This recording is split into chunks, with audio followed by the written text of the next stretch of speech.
Nah, si Samiri ini adalah Yudas Iskariot di zaman Nabi Isa. Allah takdirkan dia satu dari minal mumtazirin yang Allah tangguhkan ajalnya sampai akhir zaman.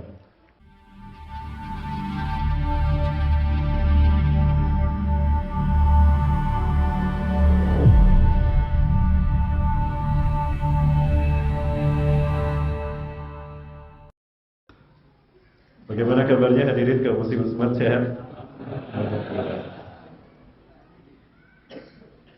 Tema kita kali ini tentang jerat-jerat fitnah akhir zaman, para sekalian. Mungkin judulnya itu, tapi mohon maaf kalau pembahasannya nanti tidak nyambung ya. Bagaimana? Suara saya jelas? Jelas. Ibu-ibu, suara saya jelas, Bu? Wajah saya jelas, Bu? Tertutup hijab ya. Baik, saya ingin bicara sedikit pengalaman kenapa saya harus berbicara akhir zaman. Sebetulnya tidak pernah terpikir oleh saya kalau saya harus bicara tentang akhir zaman, tidak pernah. Demi Allah.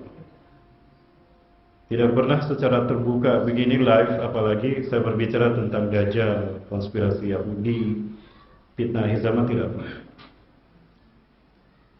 Saya memang suka berbicara tentang Dajjal, tapi dalam sebatas diskusi dengan teman, begitu. Hanya dalam obrolan dengan mahasiswa. Karena dulu memang suka ada tugas untuk membuka mentoring, ngisi mentoring di kampus-kampus Bandung Raya, di ITB, UPI, UNPAD, kemudian juga beberapa kampus yang lain. Namun ada satu momen di mana ketika itu saya mengisi di sebuah kantor yang mengundang saya, bukan sebuah kantor ya, sebuah perusahaan percetakan, mengundang saya di bulan Ramadan sampai sahur beberapa kali. Itu tahun 2010, kajian tentang akhir zaman. Mereka meminta saya membedah tentang fitnah akhir zaman. Maka kemudian saya bahas. Ternyata ada dari mereka yang ingin membawa saya ke masjid yang lain, maka dibawalah saya ke Al-Latif, Masjid Al-Latif Pemuda Hijrah. Nah, di bawah sana saya diminta bicara tentang akhir zaman. Nah, dari situlah mulai diviralkan. Ada juga dulu kenapa saya juga berbicara tentang konspirasi Yahudi, itu dimulai dari sebuah tragedi yang menjadi entry point bagi kaum super kaya, global elit dunia yang ingin mengambil alih dunia ini. They really want to take over the world and to create one government in the world in the new frame, the new world order. Mereka ingin mengambil alih dunia dalam kendali mereka.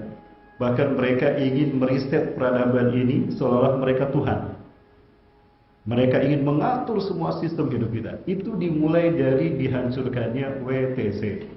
Maka tema tema umroh kita adalah umroh akhir zaman 911. Karena dari sinilah fitnah akhir zaman secara nyata menampakkan diri. Ya, kenapa harus tanggal 11 September? Itu ada maknanya. Kenapa harus pagi-pagi, tidak di siang hari? Ada maknanya. Kenapa harus tahun 2001? Itu ada maknanya. Semua ini bukan saya lakukan, orang-orang menyebutnya cocokologi. Tidak, demi Allah. Saya melakukan ini berdasarkan hasil seminar-seminar yang kami adakan bersama tokoh-tokoh guru-guru kami. Kemudian juga ada beberapa diskursus dan kemudian kita konversikan dalam kacamata Quran dan hadis, sehingga tampillah pembahasan yang mungkin orang jarang membahasnya. Sehingga terkesan kami berbeda pendapat. Sebetulnya tidak. Ya, bukan perbedaan pendapat, tapi beda pendapatan, Bapak Ibu. Saya kecil, mereka besar ya. Itu Bapak sekalian. Peristiwa inilah yang membuat saya harus berbicara secara terbuka tentang fitnah akhir zaman. Karena peristiwa inilah yang menjebak kita ke dalam fitnah terburuk di muka bumi.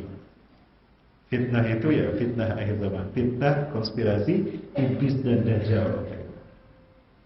Yang belakangan mereka membahasnya karena begitu seringnya umat Islam membahas fitnah akhir zaman, terutama di negara Indonesia, di negara-negara yang Islamnya kuat dan mayoritas, maka Barat mulai melek kepada konsep akhir zaman, sehingga di gereja-gereja mereka membicarakan tentang hadis-hadis akhir zaman. Di antaranya akan saya perlihatkan pada kesempatan kali ini pada Bapak sekalian. Ya, seperti apa entry point saya berbicara tentang fitnah akhir zaman? Saya perlihatkan pada Bapak Ibu peristiwanya. Ya. peristiwa inilah yang membuat saya berbicara tentang akhir zaman. Ya.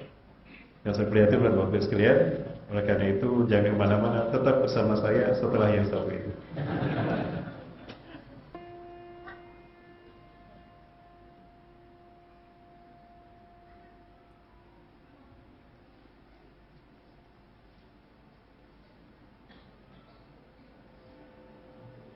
Perhatikan peristiwanya Bapak Ibu. Dan Bapak Ibu memiliki kejelian sama dengan saya.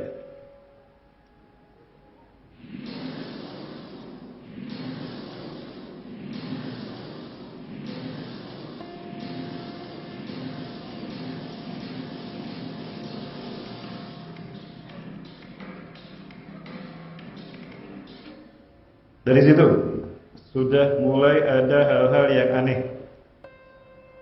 Barusan dilihat dari berbagai macam sisi ya, betul?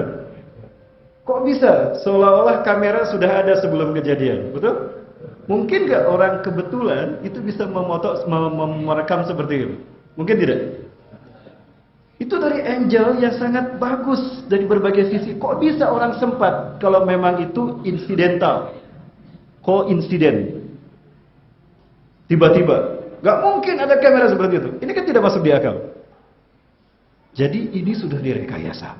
Dari situ, itu baru beberapa tampilan. Belum lagi kalau kita detail membahasnya. Lanjut Bapak Ibu. Jamaah. Masih bersama saya?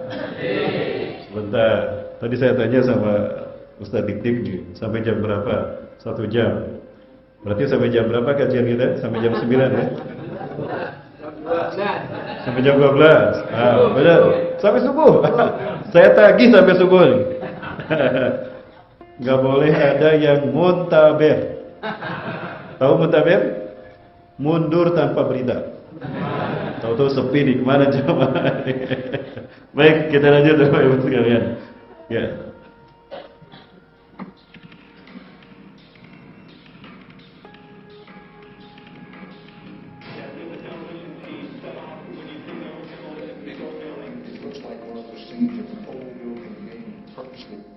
Betul, memang ada dinamitnya. Seperti ada sesuatu yang direncanakan dengan menggunakan dinamit. Memang ada dinamitnya Bapak Ibu. Ya. Dengan sengaja diledakkan dengan menggunakan dinamit. Ada dinamitnya dan terekam, cuma tidak dipublish ke media. Arsiteknya saja yang merancang gedung ini pun nggak ngerti kok bisa pesawat menghancurkan. Nggak mungkin. Butuh upaya untuk memotong semua tiang-tiangnya dengan sangat presisi luar biasa. Itu bakso bisa roboh dengan sedahsyat ini. Nggak mungkin hanya ditabrak pesawat. Itu alibi.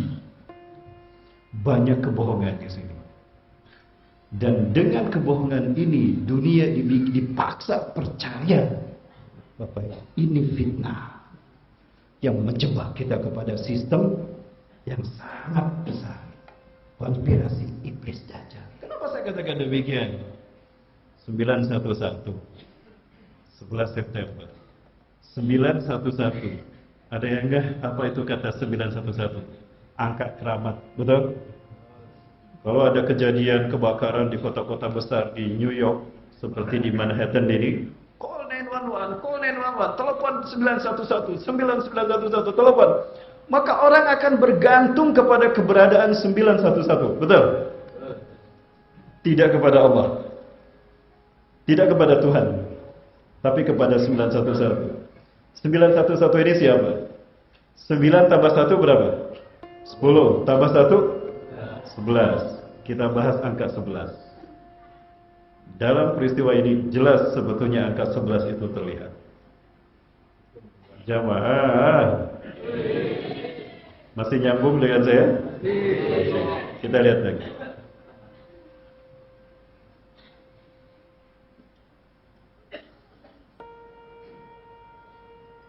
Scenes of an old building being purposely detonated.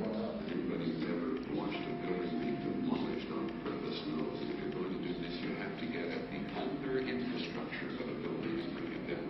The way the structure was collapsing, this was the result. It's not accidental that the first tower just happened to collapse and the second tower just happened to collapse in exactly the same way. How they accomplished this, we don't know. The building collapsed to dust. You don't find a desk. You don't find a chair. You don't find a telephone, a computer. The biggest piece of a telephone I found was half of the keypad, and it was about this big. Look how a concrete was pulverized from river to river. There was dust, powder, 2-3 inches thick. The concrete was just pulverized. Nah, yang lucu ini gedung 7, the seventh building. Tidak ada pesawat yang nabrak, bahkan lalat pun nggak ada yang nabrak. Kok bisa hancur?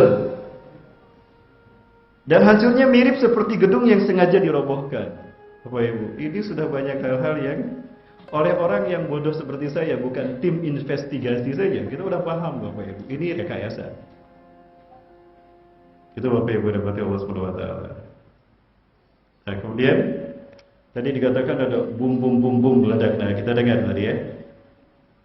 A building was deliberately destroyed by one place something to knock it down.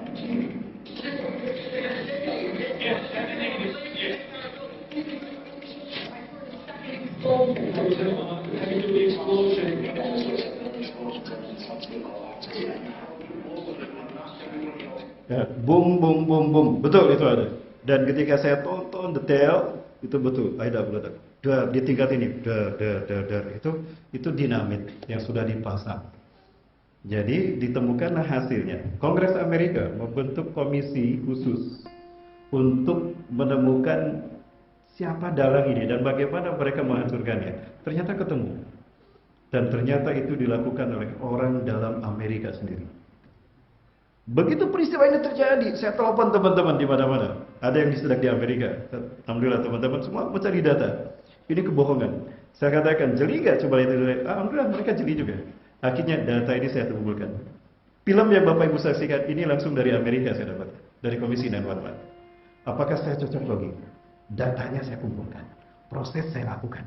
Penelitian saya lakukan. Baru saya sampaikan. Kalau tidak ada kaitannya dengan izah kita, saya nggak pernah akan menyampaikan data itu. Tapi karena ini fitnah yang terkait dengan fitnah yang dulu Rasulullah sebutkan, maka saya harus menyampaikan apapun resikonya. Abu Hurairah. Bapak Ibu kenal Abu Hurairah ya? Tahu Abu Hurairah ya? Sahabat Rasulullah SAW yang dulu namanya Abdul Uzza, bukan Abdul Uzza. Abdul Syamsi bin Sahar, hamba matahari, anak batu hitam. Jadi cuma di Arab yang batu hitam bisa punya anak. Abdul Syamsi bin Sahar. Begitu masuk Islam diganti nama menjadi Abdul Rahman. Beliau cuma 5 tahun kalau tidak salah hidup bersama Rasulullah SAW sebelum Rasulullah SAW wafat. Lalu beliau tinggal bersama Rasulullah menjadi santri Rasulullah di supahnya Rasulullah SAW. Yang kemudian beliau menjadi sahabat yang paling banyak meriwayatkan hadis, 5.374 buah hadis kalau tidak salah. Beliau pernah pernah berkata begini, demi Allah, ada banyak ilmu yang aku dapatkan dari Rasulullah SAW. 2 bejana ilmu ini aku simpan dan aku dapatkan dari Rasulullah SAW. 1 bejana ilmu ini dari Rasulullah SAW aku sudah sampaikan pada kalian semua, demi Allah. 1 lagi bejana ilmu ini aku sembunyikan. Belum pernah aku sampaikan kepada kalian seumur hidup. Padahal ini dari Rasulullah SAW. Kenapa aku menyembunyikannya? Karena kalau aku sampaikan, leherku ini taruhannya. Resikonya berat. Kalau jatuh kepada orang yang aman, mungkin aku selamat. Tapi kalau jatuh kepada orang yang tidak aman, ini bisa menjadi fitnah yang memecah belah sahabat dan leherku ini menjadi taruhannya. Abu Hurairah aja sehati-hati itu. Namun di akhir hayatku, kalian lihat aku sebentar lagi sepertinya akan meninggal dunia. Aku takut dikatakan kitmanul ilmi, menyembunyikan ilmu. Maka demi Allah aku sampaikan. Dan subhanallah Bapak Ibu, ketika kita mendengar apa yang membaca apa yang disampaikan Abu Hurairah, semua itu memang tidak mungkin difahami oleh orang-orang para sahabat. Kita sekarang yang bisa paham. Seperti apa hadisnya, mau tahu? Contohnya akan ada perang besar, perang kali ketiga, dan ini adalah perang dunia. Perang ini disebabkan oleh seorang laki-laki yang orang-orang menyebutnya namanya Hir, di sebuah negara yang bernama Jerman. Hir, Jerman. Panjang hadisnya menyebut Arus atau Rus. Kemudian perang dunia kedua itu terjadi dengan kekuatan yang muncul. Ini kurang lebih seperti ini. Sebuah negara yang orang-orang menyebutnya negara ratu dunia. Ya, pusat kemaksiatan manusia dan kedurjanaan manusia. Seorang ratu, pusat kedurjanaan dan dosa manusia. Orang-orang menyebutnya Amerikan. Nah, dan sampai situ dulu kira-kira. Hir, Jerman. Hir ada Hitler di Jerman. Rusia. Negara ratu, Liberty. Patung Liberty ada di mana? Amerika, negara lacur, pusat lacur dunia. Nah, para sahabat tidak akan memahami konteks itu. Kita yang memahaminya, betul. Nah, ini namanya hadisul waqi'iyah. Artinya untuk memahami fitnah akhir zaman, kita butuh kontekstual sekarang. Tidak mungkin hadis ini letterlek dibahas, dipahami dalam konteks terdahulu. Harus kekinian, karena terjadinya di zaman kita. Maka di zaman para sahabat bingung, apa maksudnya? Maka disembunyikan sama Abu Hurairah. Jamaah. Makanya ketika saya sampaikan, wah, macam-macam sebutan kepada saya. Ustadz cocok loh, gila. Apalagi dukun, peramal, pembohong dan pendusta. Mafi muskilah, tidak masalah. Saya siap mempertanggungjawabkan di hadapan Allah. Dan saya berharap Allah membuka mahkamahnya khusus untuk menyidangkan orang-orang yang memfitnah saya. Demi Allah, saya berharap Allah membukakan khusus pengadilan itu. Saya tunggu di pengadilan akhirat. Jamaah, curhat ya. Ini burung sekali ya, Allah. Baik, hal lain bagus sekali. Saya tidak diam, saya terus amati, saya setel semua televisi, stasiun televisi di Indonesia. Semuanya sama. Al-Qaeda, Usama bin Laden, teroris, semua media sama, termasuk di Indonesia. Dan berhenti di hari yang sama. Ada yang ingat tidak? Berhenti di hari yang sama, udah disetting semua. Dan ketika Komisi 9 mencari tahu betul ke Usama, ternyata Usama tidak terlibat. Usama tidak terlibat. Dan Al-Qaeda itu nggak ada apa-apa, bukan nggak ada Al-Qaeda. Al-Qaeda itu adalah sebuah bangunan yang berada di Somalia. Memang bangunan ini dibangun oleh Usama bin Laden. Ya, sepeninggal ayahnya, ketika Usama bin Laden melanjutkan perjuangan asyahid Abdullah Azam, ya, rahimahullah, Imam Syuhada, beliau melanjutkan jihadnya. Walaupun dulu memang Usama dibina CIA, tapi tidak setelah ditarbiyah, ditaskil, ya, oleh Abdullah Azam Syahid rahimahullah. Ya. Maka beliau berubah menjadi mujahidin. Maka beliau bagikan harta-harta beliau untuk membantu masyarakat Islam, negara-negara Islam yang tertindas oleh penjajahan neo-imperialisme Barat dan Rusia, Amerika dan Rusia. Maka negara ini kemudian berhasil mempertahankan dirinya. Maka sukses bantuan donasi dari Usama bin Laden, butuh ada sentralisasi komando dan manajemen jihad, manajemen penyaluran donasi, penyaluran bantuan. Maka dipilihlah Somalia dan dibuatkan sebuah bangunan. Bangunan itu bertuliskan Al-Qaeda. Gampang sekali. Kemudian Bapak sekalian, tahun 95 Amerika kehabisan bahan bakar, minyak. Sementara minyak ini adalah sumber energi yang paling dibutuhkan untuk bertahannya sebuah negara. Ketika terjadi perang dunia, negara yang punya cadangan energi paling banyak, terutama minyak, itu yang paling bisa bertahan.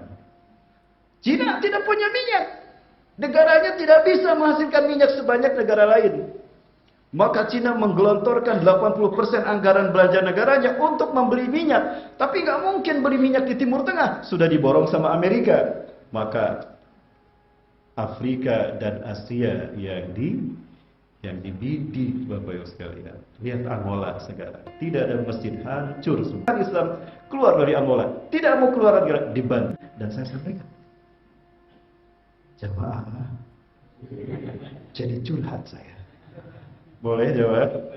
Lanjut. Nah ini Bapak Ibu, yang mungkin teman-teman belum melakukan seperti apa yang saya lakukan, teks, begitulah cocokologi dan sebagainya. Tapi saya tidak tersinggung.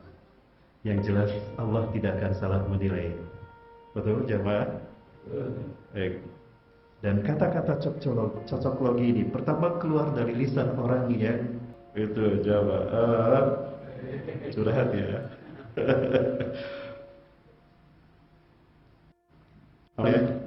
Tambahan Allah hadirkan pada saya. Saya tidak mencari dan tidak meminta. Maksud saya tidak menduga hal itu datang. Allah yang mendatangkan untuk saya. Saya sedang mengajar di sebuah pesantren. Saya mengajar tafsir, hadis, nusoro, ya, tarikh, tafsir Ibnu Katsir, fikih. Saya ambil fikih Ibnu Hajar al-Asqalani, Bulughul Maram. Itulah ngajar di pesantren. Nah di pesantren ini ada seorang mahasiswa, yang mana mahasiswa ini cerita sama saya, Ustaz, tadi ramai di kampus. Tentang apa? Tentang WTC 911, 911. Informasi apa? Informasi baru nih Ustaz. Apa itu? Dosen saya, adiknya sedang S2 di Boston, Amerika Serikat. Ketika WTC peristiwa ini terjadi, beliau sedang S2 di sana. Di Boston itu ramai tentang yang satu ini, Bapak Ibu. Ya.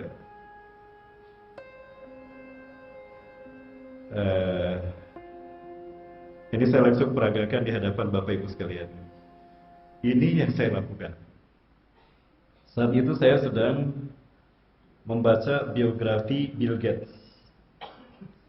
Bill Gates, salah seorang dari global elite, termasuk dari mereka yang ingin mendesain peradaban manusia ini. Dan mereka memulainya tahun 2021. Pandemi ini merupakan bagian dari upaya mereka untuk mereduksi populasi manusia. Bapak Ibu, sekali lagi, dimulai dari tahun 2001. Bahkan tahun 95, pandemi ini sudah diketahui dan sudah direncanakan akan dilakukan. Tahun 95, saya menemukan datanya. Tapi nggak mungkin saya vulgar begini kan? Nah, apakah teman-teman menemukan data ini? Tidak. Dan semuanya terjadi bismillah dengan izin Allah. Tapi saya diam. Saya hanya mengatakan, Masya Allah kan, wa malam ya syalam yakun wala hawla wala quwwata illa billah.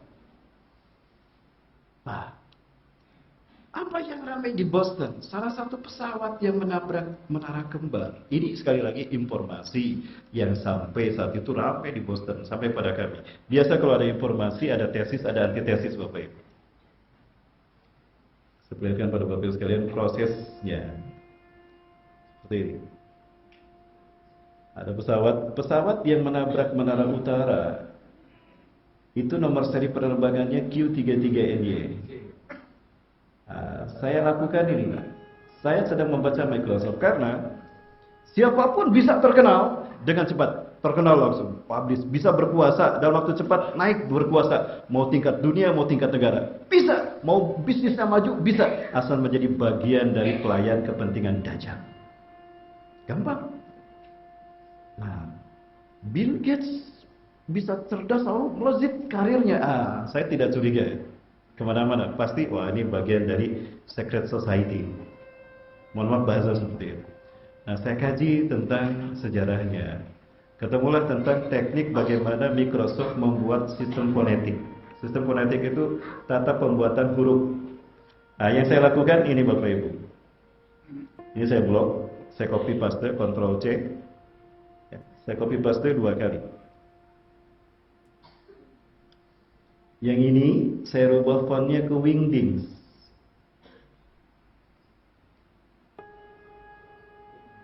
Ada Wingdings ya? Nah ini. Perhatikan. Apa yang terjadi? Gitu kan? Pesawat yang menabrak menara kembar itu dibajak dan pembajaknya. Baik, saya perbesar ini Bapak Ibu. Bisa dibaca langsung kan? Oke, saya bahas yang satu ini. Ada mic ini.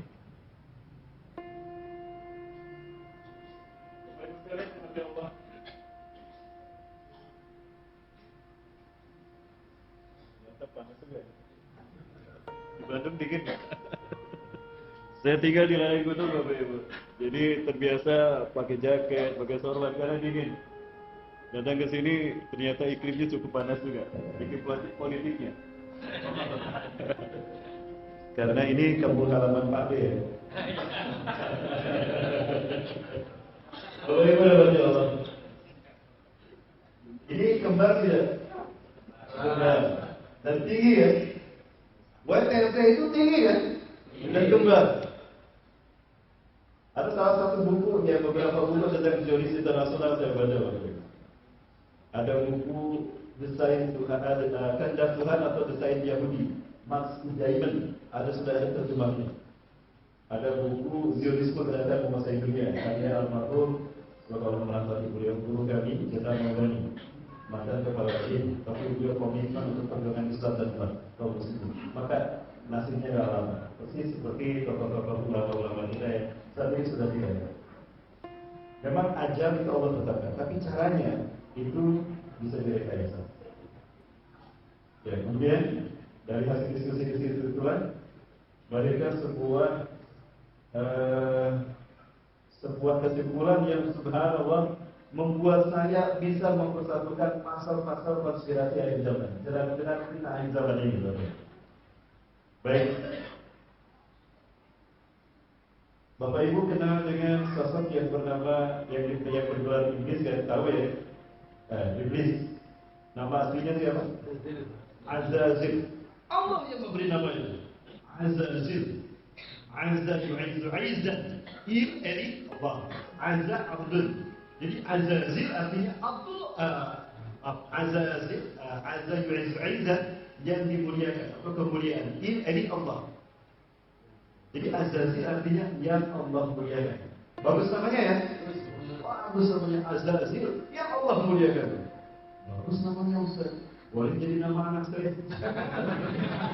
Nama Iblis. La ya'sullah madam hayati wa tafadain. Seumur hidupnya enggak pernah maksiat. Setiap 1000 tahun enggak pernah maksiat sedikit pun. Sebenci benar-benar enggak pernah maksiat. Hatta ya'tadi bi sabaratil kiram yang darah. Sampai beliau sampai dia sliding dengan malaikat Jibril. Kagum para malaikat dengan kehebatan iman Islamnya. Bisa terkenal dari itu. Azazil yang Allah muliakan. Terus bisa kita sehari tanpa dosa dan maksiat? Jamaah? Susah saya Bapak Ibu. Susah sehari tanpa maksiat tanpa dosa. Kok bisa Ustaz? Gini, Ustaz, jangan lupa nanti malam Ustaz hadir di kajian kami. Kita bahas Maulid Nabi Ustaz. Baik Pak DKM. Misalnya saya hadir Pak DKM. Ustaz imam masjid ya? Imam sholat. Imam bisa maksudnya? Oh iya Pak DKM. Habis imam bisa sholat apa nih kalau tentang Rasulullah? Oh ya Al-Quran. Sahabat itu sudah Al-Quran dari rumah. Turun ke jalan siapa ya? Murangkan wala yasturun ma anta bi'amati rabbika fi majnun wa inna ta'adul wa yawman. Berhenti lampu merah. Sambil ngapalin, ada akhlak lewat. Kulitnya mungkin bagus. Ilmunya maju. Tengok-tengoknya saya lihat. Bola matanya Masya Allah. Cantik banget. Ustaz juga manusia. Akhirnya apa? Diklakson dari belakang. Pak mau maju gak Pak? Udah hijau tuh lampu Pak. Di belakang dari belakang.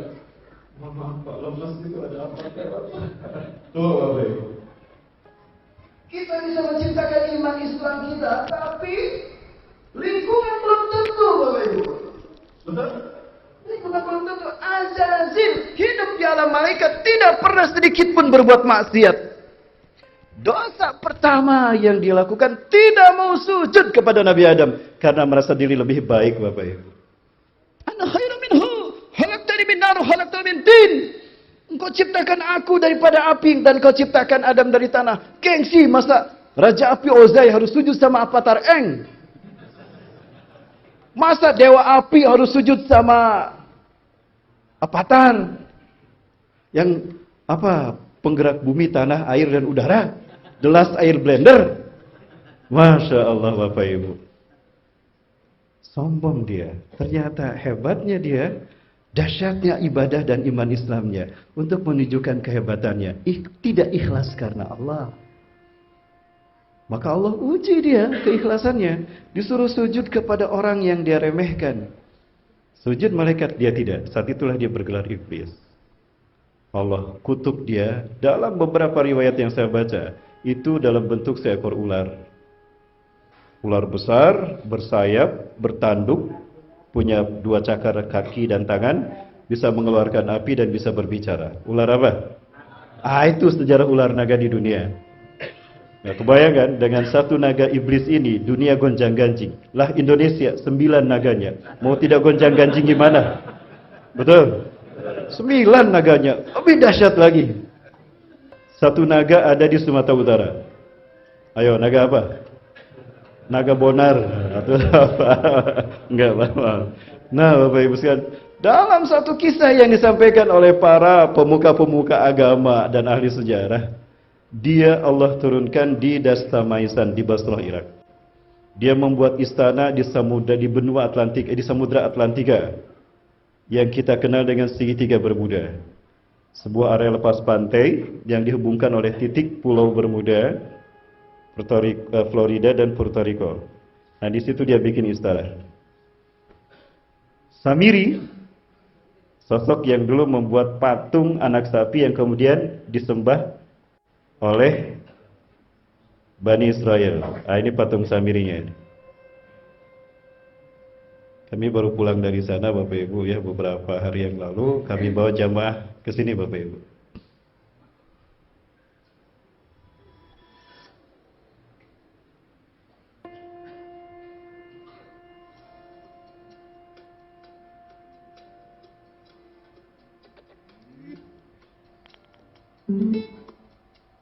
Ini laut merah yang dulu dibelah dengan tongkat Nabi Musa alaihissalam. Nah, ini patung anak sapinya, ijlah. Kita kajian langsung di patung ini, di samping patung ini. Ini kepalanya, ini matanya, ini telinganya, ini moncong mulutnya, ini kaki depan, ini kaki belakang, ini. Inilah yang dulu dibuat oleh Samiri di zaman Nabi Musa alaihissalam, sehingga ribuan, puluhan ribu, kan saat itu Bani Israel yang mengikuti Nabi Musa dari Mesir ke sini, itu ada 70.000 orang. Termasuk Samiri di dalamnya. Nah, si Samiri ini adalah Yudas Iskariot di zaman Nabi Isa. Allah takdirkan dia satu dari minal mumtazirin yang Allah tangguhkan ajalnya sampai akhir zaman. Percaya atau tidak, dalam peristiwa ketika Umar bin Khattab menjadi khalifah di saat membebaskan bumi Qadisiyah, Iran, Persia, ada kejadian yang dialami oleh Nadbah bin Muawiyah. Dia azan. Ketika azan dikumandangkan, ada jawaban yang aneh dari seorang laki-laki. Suaranya terdengar, orangnya tidak terlihat. Sampai selesai jawabannya beda. Maka selesai Nadbah berteriak, "Wahai fulan, wahai tuanku, suara Anda terdengar oleh kami, tapi kami tidak bisa melihat Anda. Anda bisa melihat kami.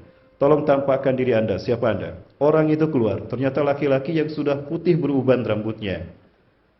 Wajahnya terlihat seperti wajah kakek-kakek, tapi kekar badannya, masih kelihatan kuat. "Aku adalah Zarnab bin Bar'ala, satu dari 12 pengikut Isa bin Maryam.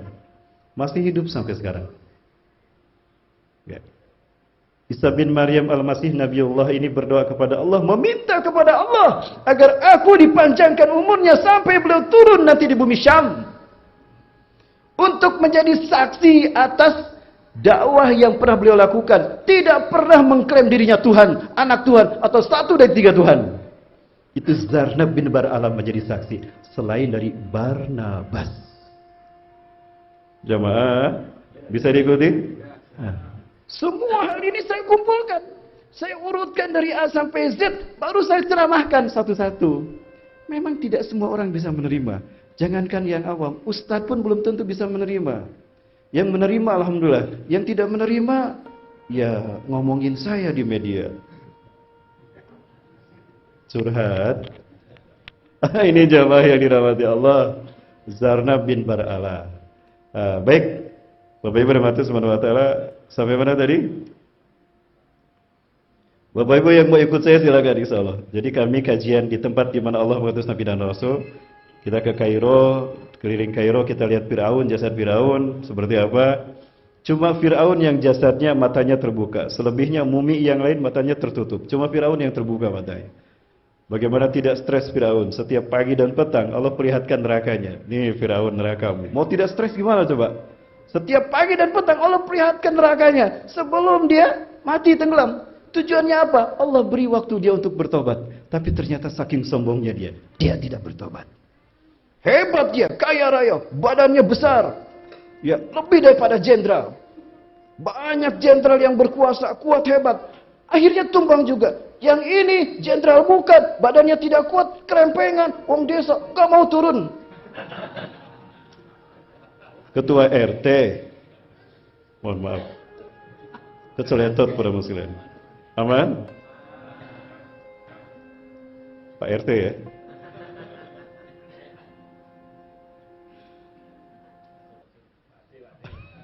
Aman. Baik Bapak Ibu yang dirahmati Allah Subhanahu wa taala. Nah, Bapak yang mau ikut silakan daftar ke nomor, boleh ke nomor ini insyaallah. Ya, kita kajian seperti ini langsung di negeri Allah utus para nabi dan rasulnya. Tapi tentu dengan apa yang saya hafal dan saya ingat, karena tidak bisa saya membawa referensi. Pernah saya ditahan 2 jam di perbatasan Palestina, Jordan Palestina. Kita melalui itu Jordan saat itu, melalui Allenby Bridge ya. Kami ditahan 2 jam, nggak ditanya dia Pak. Jamaah sudah masuk semua, tinggal saya di luar. Ternyata mereka menemukan kitab Qisasul Anbiya. Biiznillah yang saya bawa terjemahnya, bukan kitab aslinya. Kalau kitab aslinya udah saya tangkap teroris, dipulangkan, saya dideportasi. Tapi alhamdulillah biiznillah terjemahan yang saya bawa. Hanya dengan kitab terjemahan Qisasul Anbiya saja mereka sudah takut Bapak Ibu. Apalagi dengan membawa kitab-kitab jihad. Wah, luar biasa. Ah, itulah Israel. Alhamdulillah kami kemarin sudah yang keempat kali saya membawa jamaah ke Palestina, Mesir, Jordan. Aman, tidak ada apa-apa. Walaupun di media ada pembantaian, itu di media. Giliran kita datang mereka berhenti. Udah kita datang, kita pergi, ya bantai lagi tuh saudara kita. Itulah mereka. Jadi jangan takut Bapak Ibu. Kalau kita tidak berkunjung ke sana, bagaimana kita akan membebaskan Masjidil Aqsa kalau kita tidak pernah ke sana Bapak Ibu? Dengan terpaksa walaupun uang pisah kita diambil Israel, tapi demi perjuangan yang akan datang. Pembebasan negeri para Nabi dan Rasul, Baitul Maqdis. Insya Allah, 3 pasukan besar yang Rasulullah sebutkan. Saya berharap salah satunya Indonesia. Ada Ahlus Syam, ada Ashabur Yatud dari Khurasan, dan yang ketiga mudah-mudahan Indonesia, Taifah Mansurah. Amin. Allahu Akbar. Sudah terlihat nih calon-calon pasukannya. Amin.